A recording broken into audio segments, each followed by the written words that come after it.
Hello, my lovely witches. I have a new flip through video for you. We're back working in the Colour Wheel of the Year Grimoire. Not sure what that was, but probably cat related. Godric, was that you? Oh, hello, Neffy. Are you the guilty party? Very well. Behave yourself, please. Good girl. Where was I? We're back working in the big Colour Wheel of the Year Grimoire, which I have rebound badly. It's not straight, but that's okay. I don't really care. Oh dear, slapdash. So we're back in here. I've rebound the signatures. So we're done with Mabon, Samhain, etc. And we are up to Yule. I'm actually going to show you both Yule and Imbolc. Unfortunately, it doesn't lie flat very well because I've used so much collage. So we're just going to have to try and, I don't know how we're going to film this and make it easier to see, but we'll just jump straight in. So Yule in the Chaos Craft book is Octarine. Now, Octarine is from Terry Pratchett's Discworld series. It's The Colour of Magic, and it's a greeny, yellowy, purpley kind of colour. So I've used a combination of those sorts of colours, and I've tried to use quite a lot of metallics and shiny things because I feel like it would be a very glittery colour. Yeah. So I've got this cute little tag in here just because I could. I thought it was cute and Christmassy, which felt Yule-y. It did say 25th of December, and I'm like, no, not here, it's not. So I just put something over it. This is my colouring in bit again. And then I move into my information on the celebration of Yule and what it means. This is some information on the winter solstice, which was cut from an old Australian witchcraft magazine. It's quite cute. You see I've used lots of metallic paint on that page. Some more Yule correspondences, and I've used these really shiny sort of holographic papers to make the border. Then I've got a couple of winter or Yule spells / recipes from the Witch's Date book, I think it is. So traditional English Yorkshire puddings. I love Yorkshire puddings. And that's a recipe by Gwion Raven. If you have not come across his recipes before, oh my God. I follow him on Instagram and I just drool at every post he posts. And he has an amazing book on, I can't remember the name of it, but it's on food magic. Anyway, love it. And this is a Strength and Hope candle dressing, which I thought was really cool. Then I have my spread on the colour Octarine, which is not easy to read because I have used so many metallics and things. And I went over it with paint pen. Yeah, it's legible to me. I might go over it with something at some point. I don't know. We'll see. And so I've done this little title using various stickers and stamps that I've got. And this very vibrant tree taro spread for the solstice. This was just pretty and it felt Yule-y for some reason. Don't always know why. This is about the return of the sun. It's just a little collage, but it was just a sort of expression of that midpoint of the year where we're about to, start getting longer days and the sun is going to become, more prevalent in our day. Then I have 2 little cleansing type spells under these windows. This is how to make solstice water. And this is a little chant for a winter house blessing. And again, I wanted to use this holographic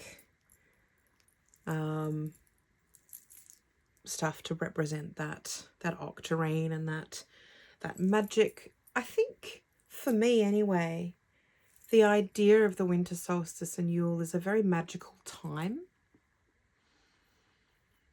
I think part of that maybe stems from the Christmas stories that we grew up with, because there's a lot of magic told in the children's Christmas stories. You know, Father Christmas and his magic elves and magic flying reindeer and goodness knows what else. And those stories were always confusing to me as an Australian kid, because it's, 30 plus degrees Celsius outside and the north wind is tossing the leaves on the trees and there's no snow. It's not cold. We're not all huddled around fireplaces drinking eggnog. We're down the beach or hiding in the air conditioning and having a glass of bubbles. It's very, very different. We're bombarded by this Northern Hemisphere Christmas. And even as a witch, seeing the full-on Yule winter solstice stuff that we're bombarded with in our social media feeds and television and what have you around the Christmas period, which obviously is midsummer for us. Well, technically, I don't like the term midsummer. I know it's used to describe Litha or the summer solstice, but it's actually the beginning of summer. In most places in the world, even, it's maybe the longest day of the year, so there's the most light, but the depths of summer come, a month or 2 later. Anyway, another tangent. I don't even know where I was going with all of this. I was talking about the magic of Yule and the winter solstice. It is literally one of my favourite Sabbats. I think this one, Mabon, or the autumn equinox, and this one are my favourite Sabbats. I feel deeply excited by both of them, by both of these points in the year. I've said so many times, and you're probably sick of hearing it, but autumn and winter are my favourite seasons. And I think both of those Sabbats just embody the season so well that I feel that really strong connection. And I love the magic of Yule. I really do. Witchmas. So there it is. I was using, as I said, lots of shiny things to bring that magic into my exploration of both the colour and the Sabbat. So here I've chosen some crystals that have a bit of a flash or a shine. So I've gone with Aura Quartz, which, if you're unaware, is a combination of taking a natural crystal and some natural metals and then in a lab combining the two. So you're ending up kind of coating the crystal with a particular metal and it creates this amazing iridescent flash. Really, really beautiful. Comes in a whole lot of different colours. I really love them. I know some people feel very strongly about only using naturally derived materials rather than man-made. I don't feel that way at all. I use man-made materials in my life. Actually, let's not use man-made. Let's just use made by humans. I don't care if something's been made by a human who is a natural being or made by the earth. What difference does it make? I mean, I guess if you get a very different energetic feel and you personally don't like that, Okay, fair call. I mean, I know witches who will happily use synthetic fragrance oils in place of the more expensive essential oils, you know, rose, for example, or sandalwood. And they say they get good results. Personally, I don't feel they have the same energetic vibe, but I might use them to scent it to give me that association, perhaps. So, you know, I don't rule out using synthetically made or made by people products in my witchcraft. I have no problem with it at all. I make things all the time to use in my witchcraft. You know, if I craft a wand, it's not naturally made, is it? It's made by me. Might be made with some natural materials, but guaranteed there's other materials in there that are not natural. My books are not made just with natural materials. They're not just made with paper. You see where I'm going with this? I know I'm rambling again, but it's something that I feel it's worth pointing out, that don't let someone else's opinion or feeling about natural versus not natural impact your practice. If something works for you, just because someone else says, no, I don't want to do that, that's okay. If it works for you, it works for you, and use it. So I'm happy with Aura Quartz. Labradorite is gorgeous, absolutely beautiful, naturally occurring stone with a lot of flash. And then I've got Goldstone, which in my time as a younger person was often called Sunstone. And again, this is something that's made in a lab by humans. It's crushed up copper, essentially put into glass. I think it's beautiful, and I think it has an energy of its own. It's kind of got an orgonite feel to it. You know, I like it. And its alternative, which is sometimes called blue goldstone or bluestone, or I call it skystone because I think it looks like a little mini galaxy, is dark blue, and it has crushed up silver in it. It's gorgeous. So whatever you name them, for me, they'll always be Sunstone and Skystone. I think that's just nice romantic names. However, I'm also aware that there is a crystal called Sunstone that's a naturally occurring crystal that looks very different. So not to be confused. So sorry if I am confusing you. Just ignore what I'm saying. So anyway, I chose those crystals because they're flashy and shiny and reflective. And I really felt that went with the vibe of Octarine. Especially being and feeling so magical. So some more Yule Correspondences. I don't know how reflective that's going to be on camera, so it might be very hard for you to see that. But there we are.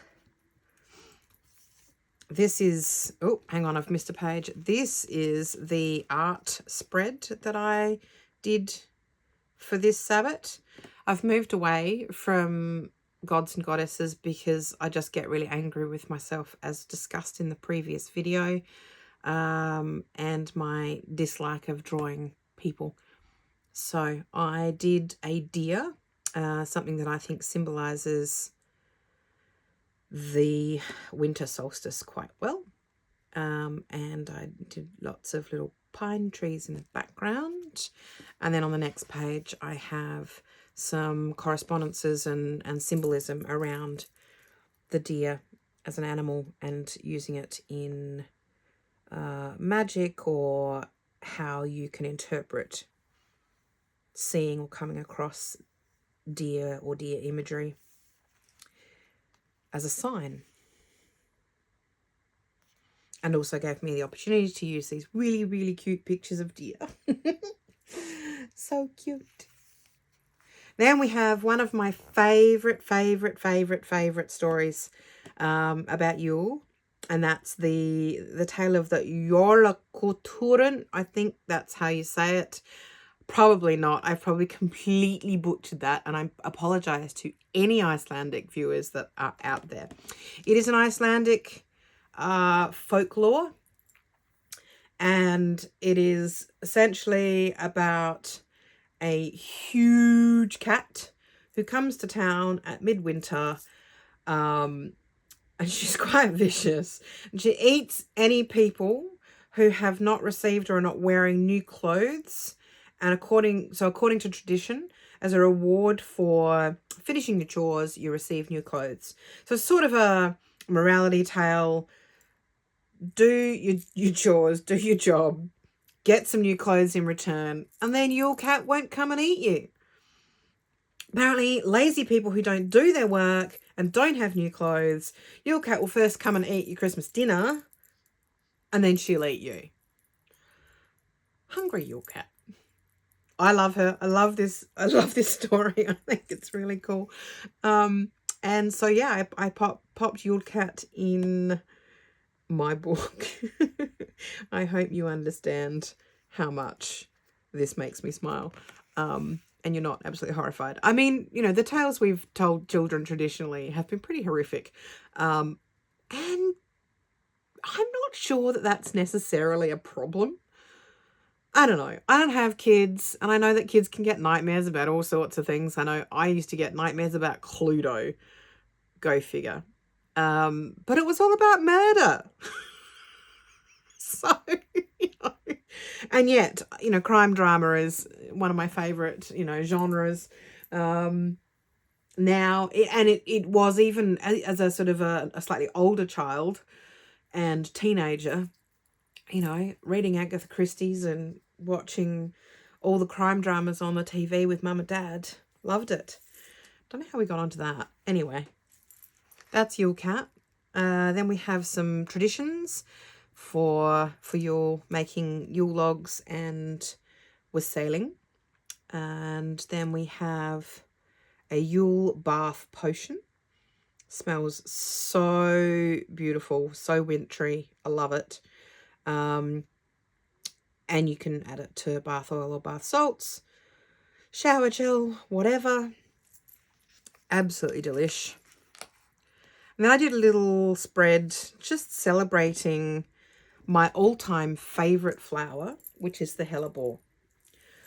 I don't know where I first got my love of hellebores. I do remember my mum always had them growing in the garden when we were little, and she was a big one for cutting flowers from the garden and bringing them in and having them around the house, much to my brother's dismay because he got terrible hay fever, particularly from gorgeous scented flowers like jasmine. But she did. She would often cut hellebores, and in the middle of winter when there wasn't much else growing, although in Australia, to be fair, there's actually quite a few flowers still growing at this time of year. Things like lavender flowers beautifully at this time of year. Geraniums are usually flowering. Quite a lot of the herbs flower at this time of year. Snowdrops obviously coming out this is August now. It's not quite August, but nearly August when I'm filming this. So yeah, there's a lot of flowers in Australia growing at this time of year, but maybe not so many in colder climes. And hellebores will actually grow in the snow.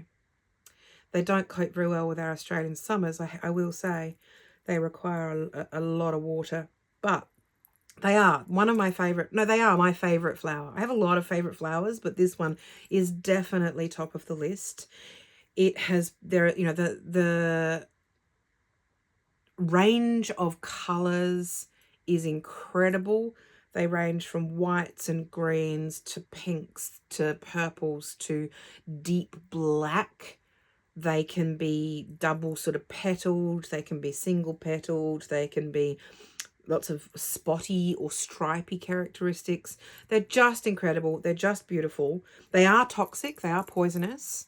So if you're interested in a sort of a poison witchcraft path, they've probably been on your radar. I use them for protection. They are deeply associated with the beginning to middle of winter for me. They're not always out by the winter solstice, but they're usually out shortly afterwards. They usually come out in July here. And these are from my own garden. I pressed them and dried them last winter. So they don't actually, you know, I know Mum used to put them on the table in vases with other things. They don't actually last for very long once they've been cut. I still cut them too and put them on in vases. Be careful if you've got animals that are likely to eat flowers. I find my cats are very particular about the kind of things that they eat, and they seem to steer away from anything that actually is toxic, strangely. Godric is obsessed with fumitory. I don't know why. And yarrow. I don't know why. If I'm doing some sort of herbal spell on my altar, I can't, if I add those herbs, he'll just come and eat them. He also has a total obsession with wheat stalks, with the seed heads. I received in a Sabbath box from Muses of Mystery a beautifully crafted Bridgit doll for Imbolc this year, made from wheat stalks. And I popped her on the altar, and literally 10 minutes later, she was destroyed. Godric had eaten her. I don't know. Anyway, so that's hellebore. It's a beautiful, beautiful herb to use in protection magic. It is also can be used as sort of a baneful herb to curse or hex. It's not something that I personally do, but I recognise that there are plenty of people who are very comfortable with that as their path, and I fully support you doing what you feel you need to do. Then we come to lemons. Again, lemons are on my lemon tree at this time of year. Lemons are abundant. People are sharing them because they've got, you know, an overabundance of lemons in their garden. People are like, yeah, I know, I find at work there are often big bowls of lemons or other citrus fruits on the table in the break room because people have so many and they're like, you know, I don't want to waste them. Please share them. So I thought I'd do a little dive into lemons as well and what they can do. I think they're very beautiful. I think this information probably comes from Rachel Patterson because she's a bit of a queen of kitchen magic in my book. I think lemons are great. I'm not big on fruit. People freak out when they hear that I don't like fruit, especially when I don't like the fruits that most people are truly enamored by, you know, the berries. Ooh, no, stone fruits, peaches and apricots and that sort of thing, mangoes, can't stand them, absolutely can't stand them. But lemons, love lemons. I think lemons are amazing. I like lemon desserts. I like lemon in savoury dishes. I always make my salad dressing with lemon juice, never vinegar, because I think it's just so much nicer. Lemons, lemons, lemons. Give me all the lemons. Anyone would think I had Mediterranean blood. And that was I don't know if you saw that quick sneak preview of Neffy. So you probably didn't quite, because I think she scooted just off camera. And now she's gone to talk to Mr. Leo. So I hope we don't have hissy fights and hissy fits. Leo is in the sunshine and loving it in the windowsill in this room. And Neffy is a sun seeker herself. And she's like, I want to sleep in the basket in the sunshine. Bless her. Oh, she's been distracted by a catnip toy, so we're all good. So lemons, yes. And then I have some other herbs and plants that are associated with this time of year or this Sabbath. This sounds so good. I didn't actually end up making it this year. I really want to, and I was going to, and I got lazy. I was busy making, I took the day off for the winter solstice this year. I will usually take the day off for my favourite Sabbaths if they fall not on a weekend, which 9 times out of 10, they're slap bang in the middle of a work week. And I had planned on making gingerbread. I was catching up with friends that night and I knew I wanted to contribute something. And then for some reason, I changed my mind and I made sausage rolls instead. And everyone devoured them, and I was even told that that's my signature recipe. I don't think it is, but they were tasty. So I didn't make the gingerbread, which I just think it's a really cute idea to make a gingerbread spell to attract what you desire. I think it's great. Then we've got the magical focus and some other correspondences for Yule on the flap. And then we come to Imbolc. So I had planned on actually bringing you the Yule pages ages ago, and I've just been too busy. I did finish them not shortly after Yule and been too busy to film. And then I thought, I'll wait until I've rebound the book. And then by that stage, I'd already started on my Imbolc pages. And my Imbolc, it actually isn't Imbolc yet. And strangely, I have actually pretty much completed my Imbolc section.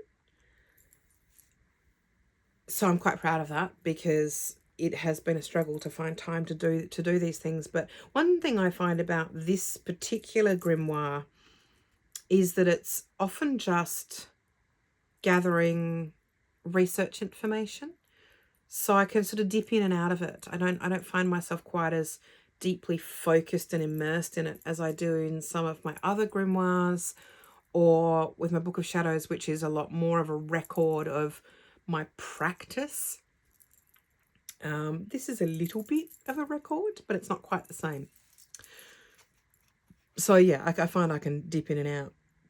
So right now, as I'm filming this, it probably will be well gone by the time you actually see this video, because it takes me a while to upload, and then it's got to get approved and all that sort of stuff. So it takes a little while to get them out there. But as we speak, Imbolc is about 2 days or 3 days away. What day of the week is it? 3 days. 3 days hence. So there's my little colouring in bit again, and I've, the colour is green from Chaos Craft for Imbolc. And I've got some more information. Again, this is from that Witchcraft magazine from probably about 2000, 2001, something like that. But it's cute, and I've added some little imagery for the season, and this adorable butterfly sticker. I got a packet of these in my local sort of discount shop, and they're adorable. I love them. Power in the Darkness. So this is magic to prepare for spring, and I feel that goes very well with the candle association. This talks about Candlemas being the festival of light. Candlemas and Imbolc are very slightly different. Candlemas is really a Christian festival, although I know a lot of witches will utilise the term Candlemas, particularly if they're not wanting to use the Celtic names for the festivals. Again, I don't have a problem, call your celebration whatever you want. You can call it Candlemas, call it Imbolc, call it Spring Festival, call it Midwinter, call it whatever. Call it Steve. I don't care. I do get sick of hearing people say, oh, you can't do that. Oh, that's not right. No, okay, maybe traditionally it's not, but be a rebel. Make your own traditions. So, candles, very, very deeply associated with Imbolc, along with a few other things. This is a really beautiful illustration, also from that magazine. It is not one of mine, and I've just added a little bit, bits and pieces to it. Some information on the Sabbat.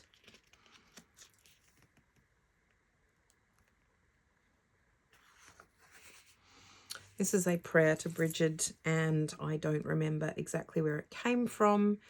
It either comes from the Llewellyn Sabbats series, or it might come from 365 Goddess by Molly Reamer. I'm not sure. Excuse me. Then we've got more correspondences, activities and rituals that you can do, how to make a Bridget's cross, which I have always wanted to do and I never have because I always forget every year. There's still time. Maybe I will do it this year. Who knows? Stay tuned. You might see it on Instagram. Making your own butter. What I do have planned, if I can get my ingredients, I've ordered it with my grocery delivery tomorrow, and that's some goat's milk. I'm planning to make a soft goat's cheese, or it's almost like a soft goat's curd. Very excited. I have been meaning to make cheese for Imbolc for about 10 years. And I haven't ever done it. I'm always like, I'm going to do that. And then I don't. And there's a lot of really, really simple cheese making recipes out there. And I'm going with one that is very, very simple. It doesn't require you to purchase rennet, which I know for a lot of vegetarians is a problem. I think you can get vegetarian rennet, but it's an ingredient that's not readily available, shall we say, at your local greengrocer or your supermarket. So it has to be specially obtained. You know, I've been meaning to make this cheese for 10 years. I'm not about to go and get rennet. So I'm using a recipe that literally just uses goat's milk, lemon juice and salt. We will see if it works. I know it doesn't make a traditional cheese type cheese. It makes more of a curd. But I love goat's curd. Love it. So, you know, mix it with herbs, spread it on toast. I'm just going to be eating it on everything. So we'll see. Hopefully it works. Hopefully it doesn't just turn into slosh and it actually does form a nice curd. That's my plan for tomorrow because I don't have time midweek. I'm not taking the day off for Imbolc this year. So last year we got a surprise public holiday in Australia for it because of the Queen's death. Sorry that the Queen died, but loved the impromptu public holiday that fell slap bang on Imbolc. That was cool. And I spent the day forest bathing and eating picnics with a friend. It was great. So this year my plan is to make some cheese. I'm also hoping to do a fresh herb quiche, maybe including some of the cheese that I make. I love food. Food is my love language. I grew up in a family of foodies. So one of the things that I love most about the pagan celebrations is the food element, the feasting element.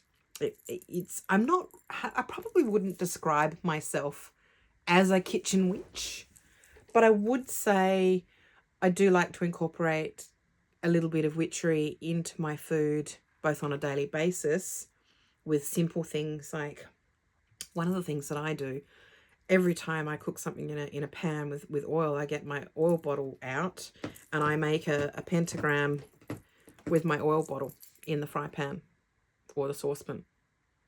It's become such a habit now that people see me doing it and I'm like, what the hell are you doing? If they're not pagans, they're like, what the? So yeah, it's just something I do now. Little things like that, staring intentions into things, using my wooden spoons that have got sigils burned into them, that kind of thing.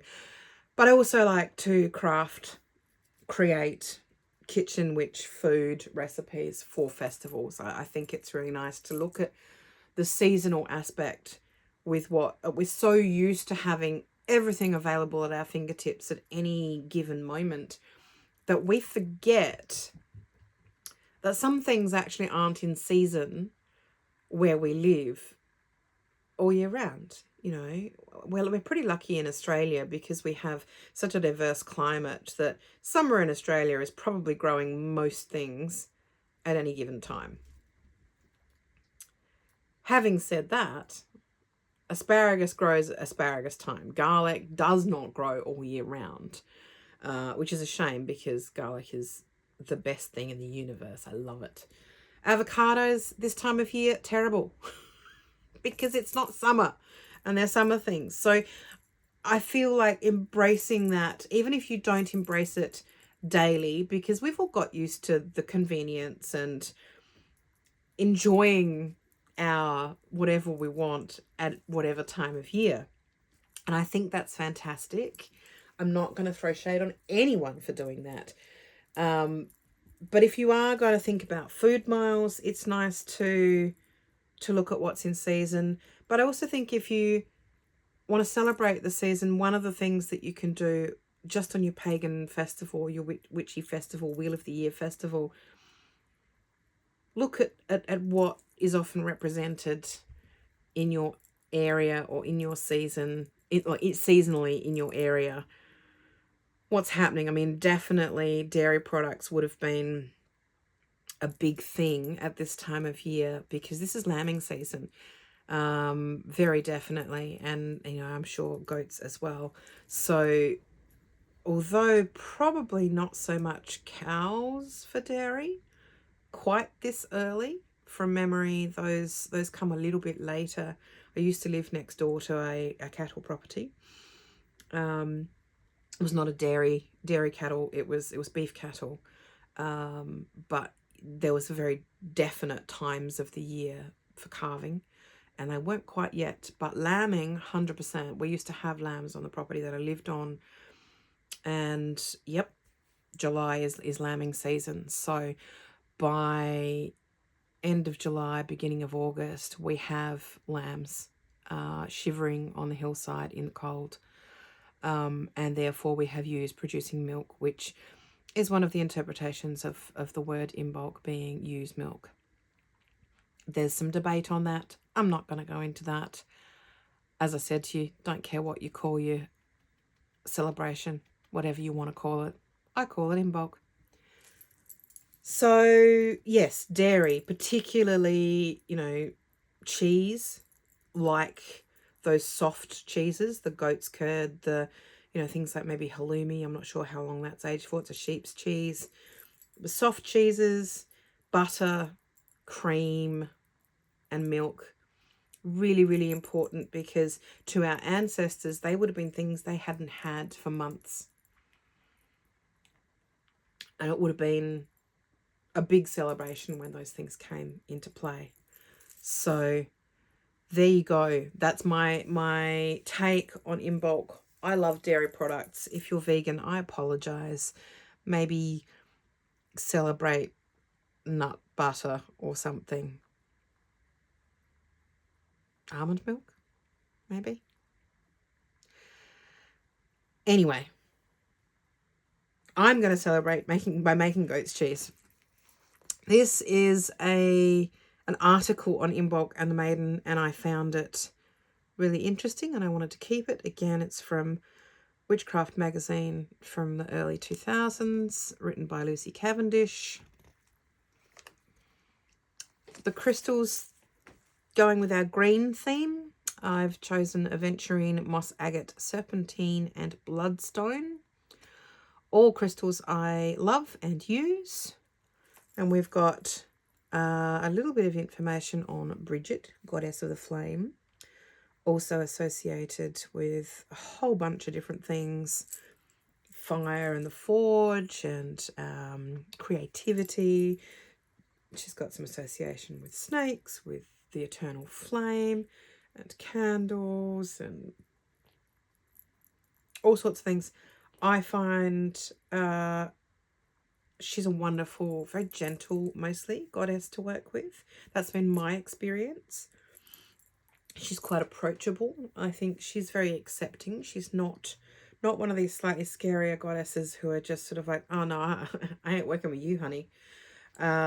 She's very open arms, welcomes you in.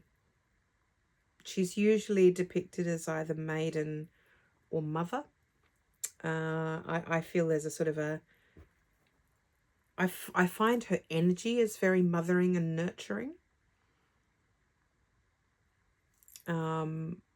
Yeah, I really enjoy working with her. I work with her mostly as apart from this time of year, but mostly just as a goddess to go to spark creativity, to work with, in my creative life. So whether it be my art witchery or whether it be my job, I have a small altar to Bridgit.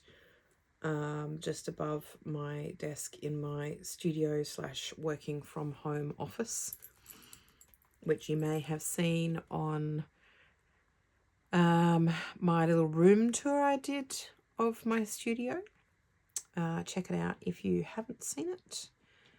And yeah, I really like to work with her for that reason. Highly recommend working with her. So then I've gone for my art piece for this Sabbath with the snake and the snowdrops. So I enjoyed painting that. That was really enjoyable. Again, I'm moving away from painting goddesses. So this is my Imbolc tarot spread, which I haven't done yet because it's not Imbolc, but I will write it up in there. I have thought I might make some candles if I have time this Imbolc. Obviously, I've done that before in previous years, and obviously candles are very much associated with this Sabbath. They're a big part of this Sabbath. I have a bunch of candles, chime candles and things that I'm going to create a bit of a sort of in honor of the Sabbath on my altar. But I do think I might, if I have time, make some candles. We shall see. In previous years, I've liked to make moon candles, celebrations, candles to celebrate the full moon, for example, or the new moon for the coming year. This is my recipe for fresh herb quiche, which I'm hoping to make again this year. And yes, it has either grated cheese or soft goat's cheese. I'm hoping to make my own goat's cheese, and then I can add that to my quiche. This is about the colour green, which I personally usually associate this time of year with the colour blue. Again, I've said before, I have synesthesia, and I have very strong associations with times of the year, days of the week, etc., and colour. But I understand the colour green. This one vibes with me a lot because where I live in Adelaide, there's been a lot of rain and it's very lush. There is lots of green grass. There is, everything's growing. There's greenery everywhere. Whereas, later in the year, it starts to dry off a bit and there's less. Or, a lot of the plants are growing and not quite yet flowering, so they're still green with no other colour around them. Some of the deciduous trees in the area are starting to bud. So there's little green buds on things. Maybe even some new leaves. My nasturtiums are always going bunter with green leaves at this point, and they are about to flower. In fact, there's probably a few flowers out there at the moment, but mostly it's just a giant carpet of beautiful green leaves. So the colour green does work for me at this Sabbath. I've enjoyed exploring the colour green at this time of year. I would normally associate Yule with the colour green, so it's not that far removed on my personal colour wheel for the year. So then here we go, talking a little bit about the correspondences of various dairy products. Again, this would have come from Rachel Patterson.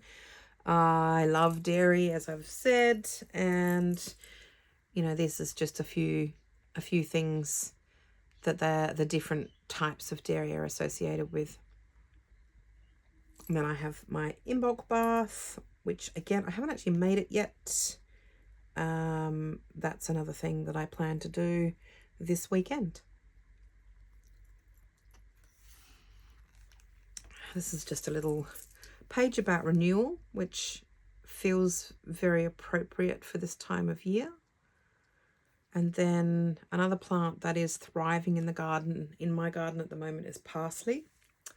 And this is some really interesting information from a magazine called Wellbeing here in Australia about the therapeutic uses of parsley and, you know, what things it's good for.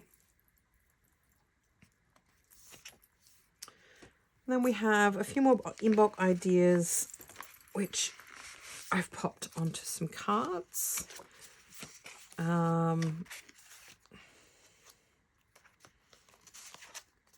This was from another book, and I don't remember which one. It was a little sort of notebook all about Imbolc. And yes, I did cut it up. Sorry if that upsets you. So I've just put these ideas and correspondences onto these cards.